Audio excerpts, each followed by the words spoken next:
Hello, and thank you for listening. Before we dive into today's exciting episode, I have a small request. If you're enjoying the Book and Lounge podcast, please take a moment to subscribe. Your support helps us to continue to bring you engaging discussions on your favourite books. Now let's get back to today's episode. I think she's dropped out at the moment, but she's having problems because she said the camera was only allowing her to use the... They write jokes about these.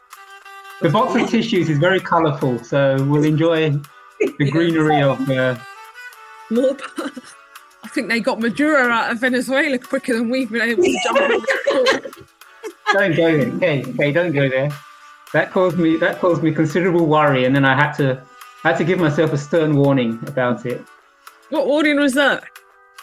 That if we're all going to die, let's all die together, basically.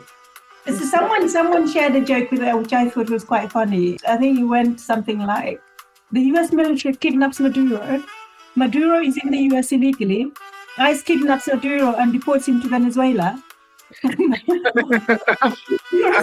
Venezuela, and then the circle starts again.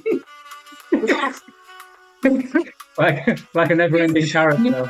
It's just hilarious though, that someone thinks of that. Yeah, but it just makes me fear for 2026 and what's actually going to happen in 2026, because it just seems like, everything's fair game now. Mm-hmm. Yeah, the rules have gone, haven't they? Yeah. But I was listening to a podcast, before we go on to books, and they said, let's not get dewy-eyed about the rules-based system. Okay. The US has always used its might to get its way, in the same way the British used its might to get its way. Like, powerful countries have always used their might to manipulate. But not so directly, though, have they? Yeah, but now it's like you don't even have to pretend. There's no pretense, is there? Real baby drill. Yeah, which is... All about the oil. I think which is why they say oil is a mixed blessing. A curse, an oil commodity curse, or what's that phrase they use? Oh well. Happy New Year! Woo! Yeah, we're not even in the 5th of January yet, and I know. I said this to my mum yesterday. It was like the 3rd, and we're like 3 days in, and it's kicking off. Yeah. I think we should take bets on when China is going to take Taiwan, and I think April 2027. You think it's going to be that long? I think it's this year. You think it's this year? What's special about the... Sorry, Katrina, you were saying? I just asked why that date in particular? It just came to me. It was just so random. I was watching the news, it randomly said, I thought, China will play the long game. They want to see how Venezuela, or they'll wait to a point where the US have exhausted their resources, wherever they're exhausting them, and that is when they'll strike. Good strategic move. Well. Yeah. Well, the US have got to get themselves ready to bomb Iran again as well, haven't they? So they're going to be pretty busy. Well, why are they bombing Iran again? Because Trump says so. All right. Is it because is Iran also supplying China with oil? No, I think he's claiming about the civilians, isn't he, in Iran? Any excuse with Iran. But then, of course, he's got Nigeria to look after as well. So he's going to be very busy. Yeah. Give that man the Nobel Peace Prize. Did you see the mosquito video? The Nigerian mosquito video? No, I've not seen that. What? A joke saying, yeah, let Trump and his soldiers come. And mosquitoes are going to take care of them. That West African, the white man's graveyard thing. Yeah. It was, obviously it was funnier than I said it, but yeah. The US have weapons of mass destruction. Nigeria has mosquitoes. But this was before, wasn't it? Before Bill Gates or the Gates Foundation developed the malaria inoculation. Have you actually heard of any reduction in malaria cases? I thought it's just that it hasn't been rolled out. Well, because they haven't worked out what the price point is yet, I suppose. Well, they'll roll it out. They'll roll it out cheap, and then when everyone needs it, they'll triple the price. All right. Well, anyway, as we've already started on predictions for 2026, I thought we might as well start with book predictions then. What do you think is going to happen with books and AI in 2026? So I was intrigued by your questions because a couple of days ago I was listening to this, I think it's like a radio show, it was on BBC Radio 4, and it was about the death of reading. And it was talking about how reading has shaped so much of our culture for many hundreds of years. And what we're living through now is the death of reading. Mm-hmm. And I just imagine that will continue. People are less people reading actual books, less young people developing an interest in reading. It's a habit that's easily lost and hard to pick up again. So I thought people had switched from reading the paper book to other formats, but they were still reading. Have they? And they're telling the reason why I asked that. I read, I think, some point last year, read an article where a lecturer in the US was complaining about students not being able to read full books. And these are English literature students. They can't complete a whole book. So Now, what I noticed in school is that, and I'm talking about primary school, is that the teachers are so scared of the whole concept of actually reading through the book from beginning to end that they want to fall back on these films where there's a film that is of the book. They feel like they've got to produce that to get the children interested in it. That's what I see happening. And I think it's the beginning of the end, really, isn't it? Because then nobody's going to struggle through the book. And because they never have, it will always be too difficult. In times gone by, like for old people like me, you just read because there wasn't really anything else much to do. It's just because it's literally, like Kay was saying, it's just a habit. So do you think then that things like streaming, social media, and TV basically has completely killed the habit of reading because people have so much choice that reading just doesn't seem sexy anymore? I don't know if it's killed it completely, but it's definitely led to a decline. Okay. How much? Sorry, carry on. No, I was just going to say there are various studies, reports. Whether it's going to die away completely, I don't know. But if you just think of the multitude of things that young people these days have to do, even if I think within my lifetime, we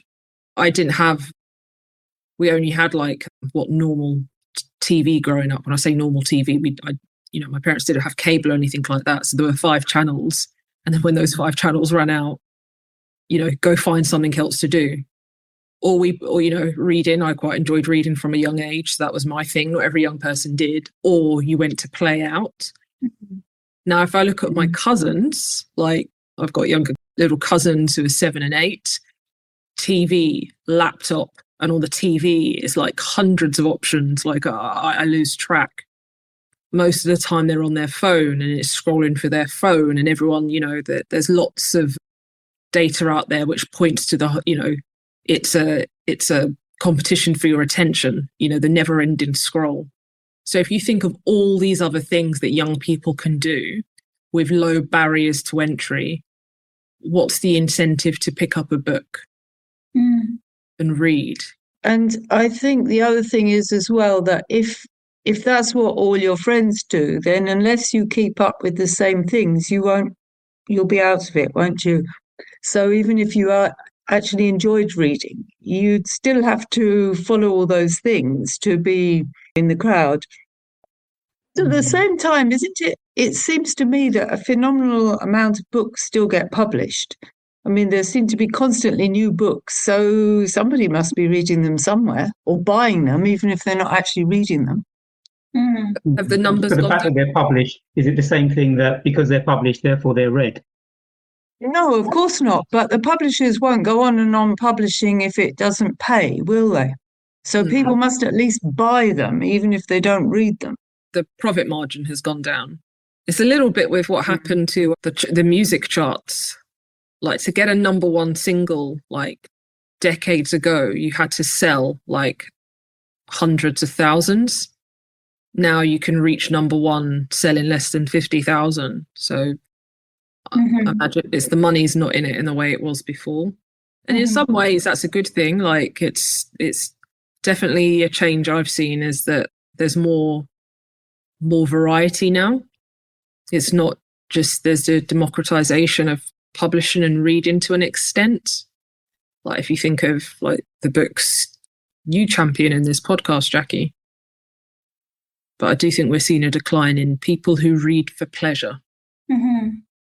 Okay, so I guess for people who are struggling to either just sustain their reading habit or get into reading, what 3 things or practical tips would you suggest for readers wishing to start reading and also continue reading? My tips, I only really have one, and it's got to be for someone who wants to read, not someone who's being forced to it, because you should just read what you enjoy. I don't think you should worry about deepening your reading practice. I think you should just read it because you like it. So find what you like, read it. And I should have thought that if you did that, the more you read, the faster you get at it. You feel more confident to tackle things that maybe you feel you ought to read because people think you should. But really, I believe you should just read what you enjoy. Okay, but if you're just struggling to start, I think I'm even thinking they're just people that just struggling to get reading full stop. Not even that, they know what they like or what they enjoy. Just picking up a book, knowing where to start, is a bit of a daunting task for some people.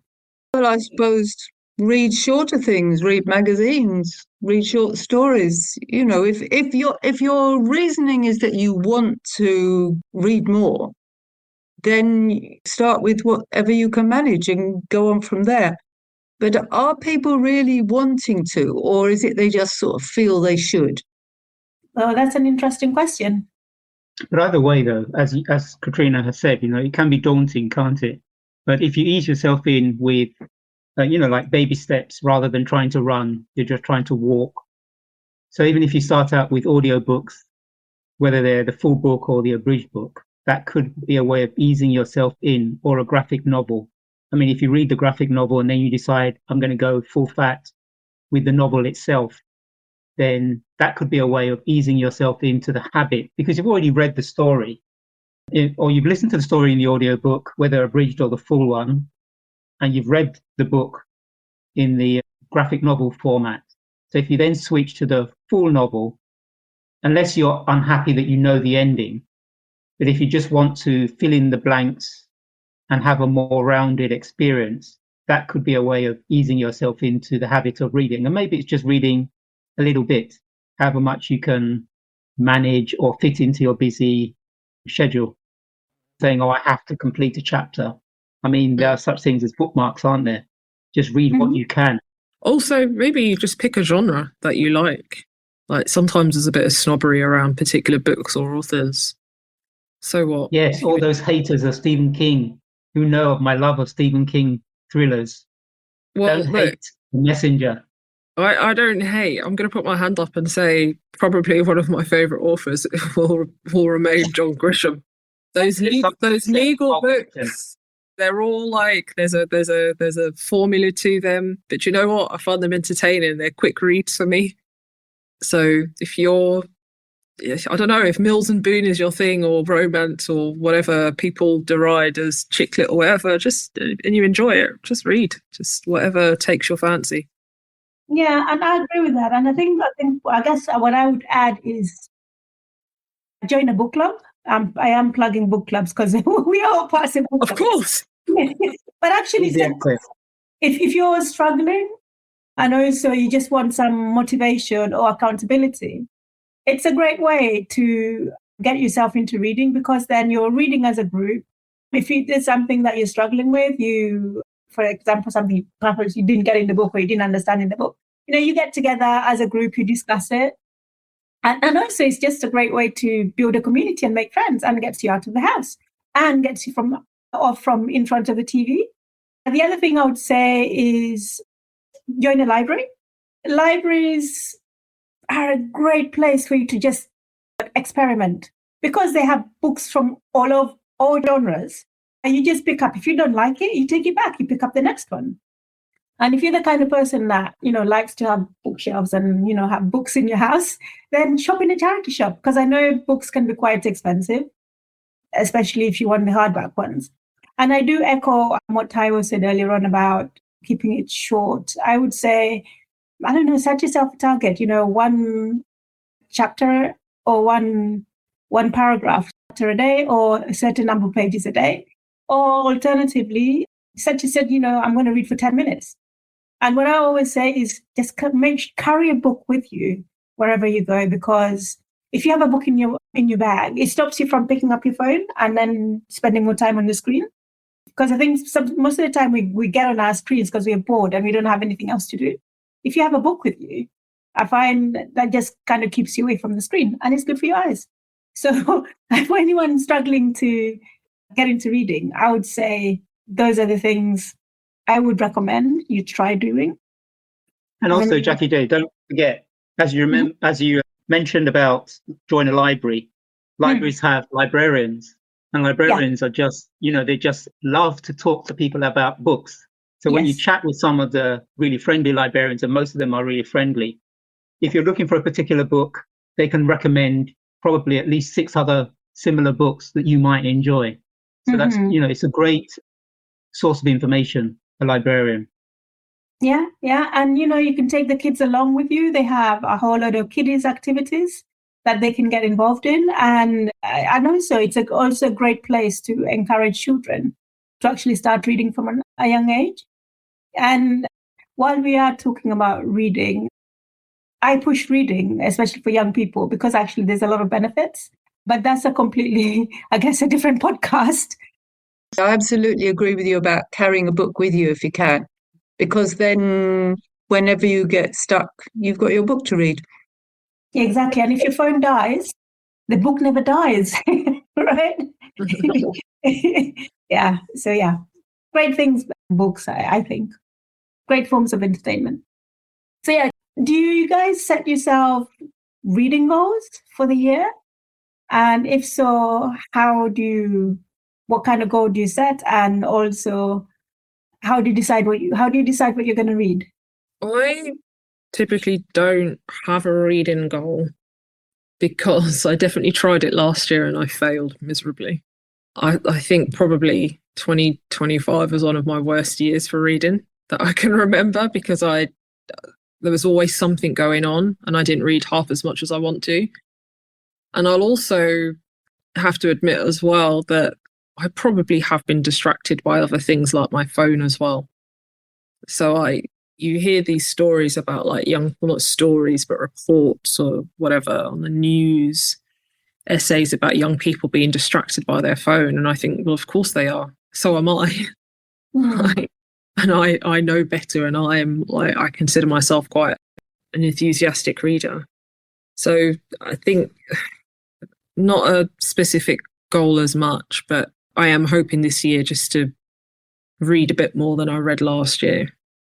I wanted to read as many books as I had read the year before that. Okay. Quite a few, more than, I don't know what it was, more than 30 or something like that. And I didn't come close. Mm-hmm. So I think if I put the pressure on myself of a number, it just becomes harder. But if I just find books I enjoy or I'm interested in, for me it's much easier that way, just to sort of go with the flow of reading, just read for pleasure rather than a goal of trying to show somebody a number or what's happening. Taiwo, Katrina, do you set yourselves goals? Well, I don't. I mean, if somebody's recommended me some book, I might think, I'll try and read that, I'll try and get hold of it. And then I may, and then I'll read it. But with the book club, I mean, I will read the things that come up in the list. I nearly always read them unless I've been traveling. And then just other things as I come across them. But I read quite a lot of non-fiction as well. So I don't know how that fits into what you were saying or what you think about. Because when you asked us how many books we read, I sat down, I tried to work it out. I don't think I read Kay mentioned 30 books. Well, I came up with 20 that I'd read, but I don't know if that's all of them. I don't keep tallies like that. So I couldn't remember sometimes when I read something. Do you write down the books that you've read? You don't. No, I've never done that. Have you not? I started in 2024, just noting down books I'd read, not because I want to be able to tell people, but just for my own memory, I suppose. Just looking back and going, oh yeah, I remember that one. What did I just looking back? So I knew I'd read a lot, and then I stupidly looked at that and thought I'm going to beat that number, and of course life comes up to you and goes right across the face. So this year I just want to go, I want to read more for pleasure, but not put a number on it. And somebody said this earlier as well about ways into reading. I think non-fiction counts, and I think reading anything counts as well. Because I think back to definitely when I was younger, I read probably as many magazines as I did books. It wasn't like you must read this book by this author. It was just the act of reading and sitting down and being by myself. And yeah, I read voraciously, and I think often read widely. It's all can be of interest in the end. Mm-hmm. And Taiwo, how do you decide what to read? I read the blurb. I always read the blurb on the back of the book, the summary. I found that I listen much more than I used to, particularly last year. I listened to a good read on Radio 4, which gives me ideas, because many of the good reads are repeats as well. So it's not all new stuff. I haven't gotten around, although I did say I'll try and do this year, going on to Radio 4's website and going looking back on many of the books. But I like the fact that with a good read, you have the host and you have normally two other people that are of interest, and they each bring a book that has moved them or they're found to be engaging or interesting in some way, and they explain why. And then the other two people on the three-person kind of panel or group say whether they liked the book or not and why. And that has given me some good recommendations. Apart from that, then I use the book club, this book club. I think it was Kay, I think it was UK that told me about Amina's bookshelf. I go there and I go to other places as well. Goodreads, I think it was Jackie J that put me onto Goodreads, which I've been using for years now, to find things that I think I will like. And that's what I read. If I don't have a particular interest, I try to avoid it, because I find that it's going to be too much of a chore and it will reduce the pleasure of reading. But like Katrina, I do read non-fiction, because I find that some non-fiction, when it's engaging, it just almost reads itself.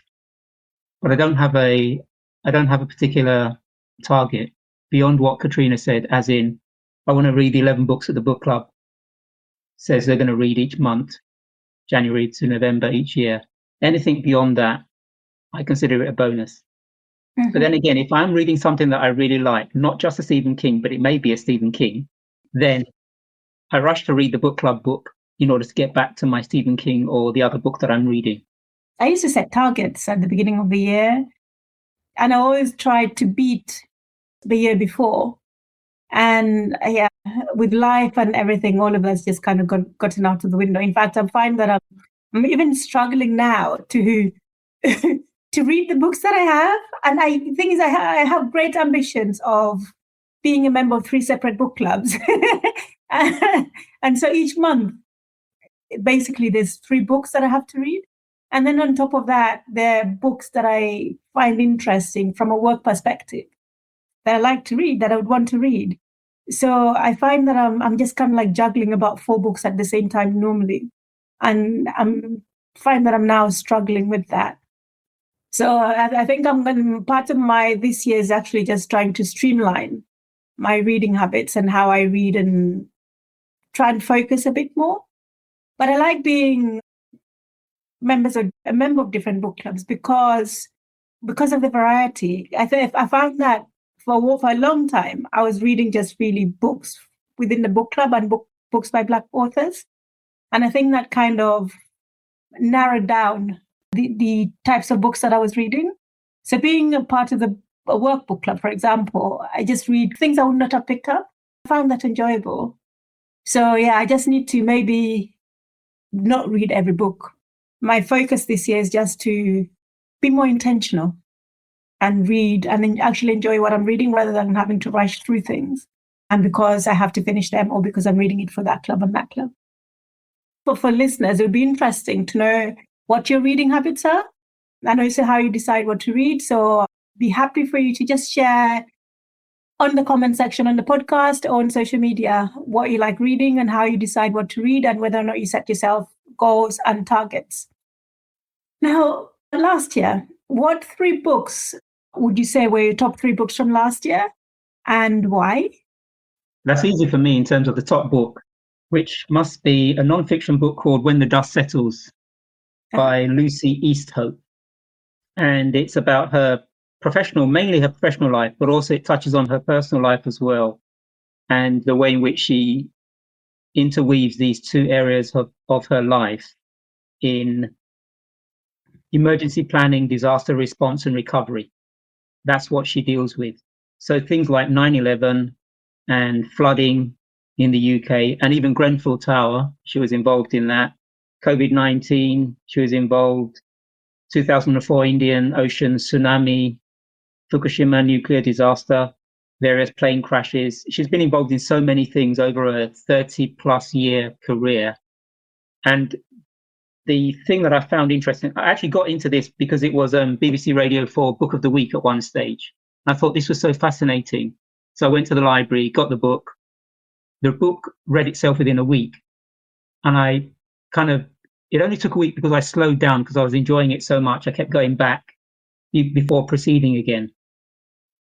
The thing that I found most interesting in the book and why I found it, apart from the fact that is written in a very accessible style and it's not particularly big, but she makes the horror of all the disasters and trauma that she deals with, she makes it less unpalatable, let's say, because she seems to emphasize a lot on hope, on recovery, on humanity. So that's definitely my top book. 2 others? Or the other one, I haven't got a third one, but my second one, very briefly, I haven't finished reading it, 4,000 Weeks, which is 4,000 Weeks, Time Management for Mortals by Oliver Burkeman. It's interesting that your 2 books have been non-fiction. Yeah, I would have gone with the Stephen King, but his latest, the one that he brought out, I think it was 2024, which I read. I enjoyed it, but it wasn't as good as I thought it would be. I mean, the plotting was good and the pacing was superb as always. It was the third in the Holly Gibney trilogy. It was called Never Flinch, but I'm not going to list it as my third best book. It was fun to read, but it wasn't as good as Stephen King as I expect of Stephen King. So I'm leaving that to one side. So the 4,000 Weeks, Time Management for Mortals by Oliver Burkeman. I haven't finished it, but I'm really enjoying it. And it's basically about how the global north has this obsession with productivity and time management, and how if you look at things differently, because he's saying that the average life expectancy is 4,000 weeks. And, he's talking about what can you do with those 4,000 weeks? What is the best way to spend that time? And he's encouraging people to make different choices. So it's a lot of philosophical ways of looking at life, culture, money, and the role of time, and accepting that over your lifetime, you probably won't read all the books that you should read, in quote, or that you want to read. Therefore, it's trying to help you make wise decisions with the time that you have. Okay, that sounds really interesting. It's the kind of book that I think my manager will really enjoy, because he's very much into all of those philosophical debates and thinking about how we live our lives and whether or not we are making the most of the time that we actually have here. So I'll definitely recommend it to him. Okay, what were your top 3 books from 2025 and Why? Yeah. In a fallow year, there were a few good ones. One we read in the book club, Anansi's Gold. I thought that was brilliant, hilarious, dark humour. That was the book about the great lie, the myth that had been perpetuated about Kwame Nkrumah stealing all the gold, and here was a man who could help you get that gold for a fee. I thought it was a brilliant book, very well paced, interweaving lots of social, political issues. So I really enjoyed that book. Another one, I think, probably another book club book as well. A Woman Like Me, Diane Abbott. Yeah, if books help you see things from a different perspective, that one certainly did. I felt like I not knew her personally, Diane Abbott, but I felt like I'd known all there was to really know about her. And that book for me was just really insightful in lots of different ways. And it kind of had a newfound respect for her. Mm-hmm. Having read that book, so I enjoyed that very much. And another one, I'm not sure if it was my favourite, but I enjoyed it. It's How to Murder Your Family. Okay, that's on Radio 4. It's been on Radio 4 for a long time. Oh, really? How would I describe it? Yeah, it's like a fast-paced thriller, a bestseller. It's one of those books that probably everyone, if people still read on the train, everyone on the train was reading. You walked into Waterstones and there was like 500 copies right there to your left. And I'm usually the sort of person, if there's hype around something, it just, oh God, like that's the last book I want to read. Mm. I think it had been out for some years now. And then I think it was when I was struggling with reading, actually, where there was always something going on. There wasn't the time. And I just wanted to read something like, for me, quick and enjoyable. And it was a bit of a page turner. And it was what it was, the book, and I quite enjoyed it. So How to Murder Your Family. And I think that's what I mean when I talked before about sometimes, what are you seen to read rather than what do you enjoy? Those are my three. I was Googling books about Italy to get myself things that were to do with Italy because I was going to be there in the summer. And I came across this book called A Month in Siena by Hisham Matar. I don't know if any of you have heard of him because I hadn't heard of him before. Turns out he's a Libyan. He comes from a Libyan family, but he grew up partly in Libya, partly in Cairo. And then evidently his family were opposed to Gaddafi, and his father was kidnapped from Cairo and disappeared. And what happened to him has never been come to light. But this book, it's all about looking at painting from the Siena School of Art. He used to go to the National Gallery and stand in front of pictures and look at them for a very long time. And the whole book, it's a sort of introspective book about what he's gained from looking at these art pictures. And I found it really interesting because I would never have stood for hours in front of the same picture, kind of almost meditating on the expressions on the people's faces and what it gave me a different way of looking at paintings and got me interested in that particular style. And in the book, he also talks quite a lot about the city. He explains where he's been and people he's met and so on in the course of it. So it's nicely written. So that I recommend. What else do I recommend? From what we read last year, I still think Beloved comes out tops. It's not an easy read, but if you can manage it, it's worth it. Oh, yes. Well, one of my top books for this year, which probably, Jackie, you won't like it, is Philip Pullman's The Rose Field, which has finally been published. And I had to read because I've read the trilogy of, here we are, the first trilogy were his Dark Materials, and the second trilogy is called The Book of Dust.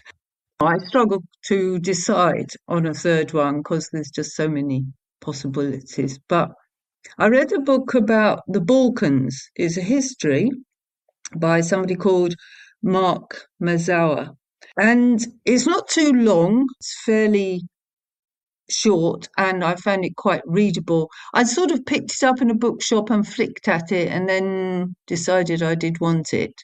Just because I've developed an interest in that area of the world. But what I found is interesting in it is that the history of all these countries which were for many years under the Ottoman Empire, the people weren't describing themselves nationalistically at all. They were just sort of basically you're Christian or you're Muslim.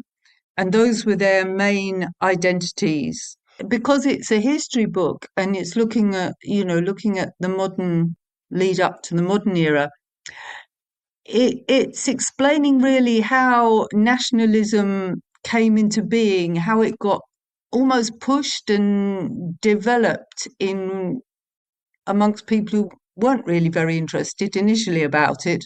And I just thought it was interesting because we're now living in such a era of nationalism being the thing again, that you're supposed to be patriotic and all this, this big push in that direction by many people.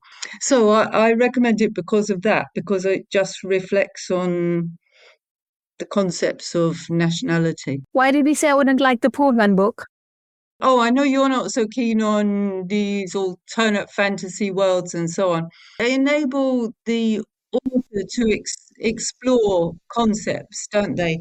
And the idea that you've got this kind of creature that's a part of your personality, part of your soul or your spirit, but is a separate creature. It just enables you to look at personality and all that in a different way, I think. So, are there any books that you guys are looking forward to reading this year? There's a Stephen King. He's written over 70. Some of them he's like fine wine. You have to savor them. You can't just rush them. You have to, pace yourself. There's a Stephen King called Billy Summers, and the premise is a sniper. I think he's a sniper slash hitman who's retiring, but he's been given this job to do. As they say in Nigeria, the job get K-leg, and that's what the whole story is about. So I'm looking forward to reading it. I want to read that and also want to read one of his collection of short stories. I want to read the original stories because I think the story for Shawshank Redemption is Rita Hayworth and something or other. I want to read the stories that were the basis for the films. They're not new books, but they're books that I'm looking forward to reading. I've had, I don't know if you can see it, this book on my shelf for a while. I'm going to try and read it. But for the sake of people who are listening, of course, Demon Copperhead by Barbara Kingsolver. A few people have told me they've read it and it's brilliant. So I think I picked this up the last time I was in New York. Yeah, I've heard lots of good things about it. So yeah. Is it a retelling of? I'm assuming it's a take. It's about a boy who grows up like in poverty, but I remember. Oh, it does say it's a take on David Copperfield. That's what I thought when I heard the title. So yeah, I'll be looking forward to that. And I can't believe I'm going to say this. I still haven't read Chilliwander. There's already 3 on my list. I've already got a to-do list, and it's like 4 days in. So I'm gonna stop there, or else I'm just gonna put more pressure on myself and feel bad. In the light of what Kay said in terms of the book that she is looking forward to reading, Demon Copperfield, which is a retelling of David Copperfield, I think we've actually got it. Possibly we've already got it on the list for 2026. James by Percival Everett. Yeah, which is a retelling of, I think, Huckleberry Finn. So I just wanted to say that I want to read. I've avoided reading James because I want to refresh my memory about Huckleberry Finn, read that quickly first, and then read James in the light of having reread Huckleberry Finn. Because I remember as a kid reading Huckleberry Finn and really loving it. But as an adult, you're reading it through a different lens, aren't you? And then by the time you're reading James, you're looking at it from the position of the enslaved man rather than the poor white boy. So it's kind of yeah, I like that whole idea of reinterpretation. So yes, Demon Copperhead, I will definitely read that. It's on my list, but I want to reread David Copperfield first. Can I tell you another book, which is another retelling, Wide Sargasso Sea by Jean Rhys? A retelling of what, though? It's not a retelling, but it's the same story from a different point of view, which is what James is, right?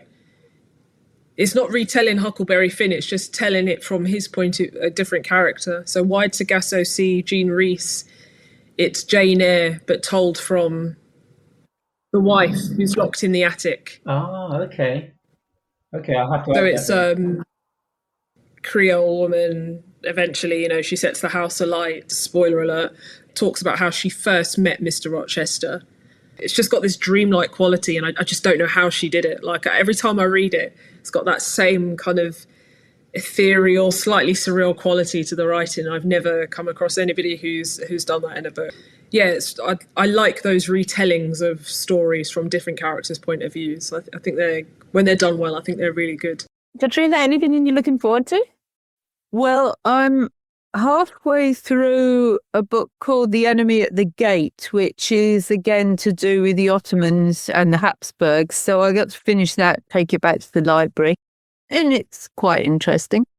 I've got a book on the history of Gaza that I read, and I read an article of somebody he's a historian, and he's scandalized by the fact that the museums and things in this country have made no effort to put on any exhibitions that actually explain about the very long and, history and the archaeology and all that of the area.